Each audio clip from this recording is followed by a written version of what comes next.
Donald Trump's tax returns have been this kind of nebulous thing hanging out there that every reporter has been trying to get their hands on since he started running. He was he is the only presidential candidate in recent history who has chosen not to release his tax returns.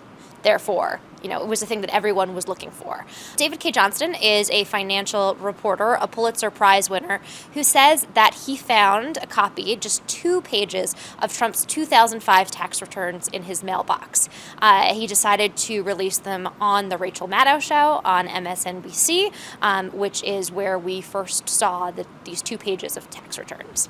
Where these came from is going to be kind of the key question going forward. Who else has copies of these? How many of them exist? Are we going to start seeing other copies from different years pop up? At this point, we're not sure where they came from. The reporter himself kind of speculated that maybe Trump himself sent them over because, who knows? The Trump administration, however, responded very harshly to these documents. Even before they were released, they put out a very harsh statement, saying that it was an illegal act for anybody to be publishing these documents, and going after journalists is dishonest and dishonorable for doing so.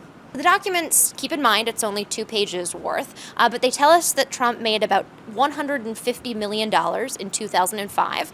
They also tell us that he paid about $38 million in federal income taxes. Now, this has been the question of how much Trump pays in taxes has been a lingering question for many months now.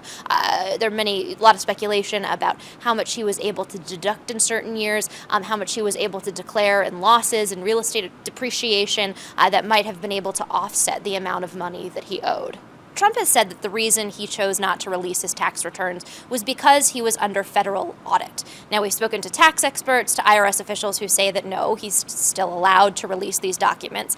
But the president has also made the case that Americans don't really want to see these. He says that there's really not that much to learn from these documents. That's not, in fact, the case. We could find out if we had the full document here, if we had other years' returns, we would find out a slew of information. How much he actually gave to charity. All of the sources of his income, all of his investments. There's just a plethora of information that could be contained in these documents if we had the full set. As Sean Spicer said, he believes that the president remains under audit, and the White House has yet to make a decision about whether we're going to see those tax returns going forward.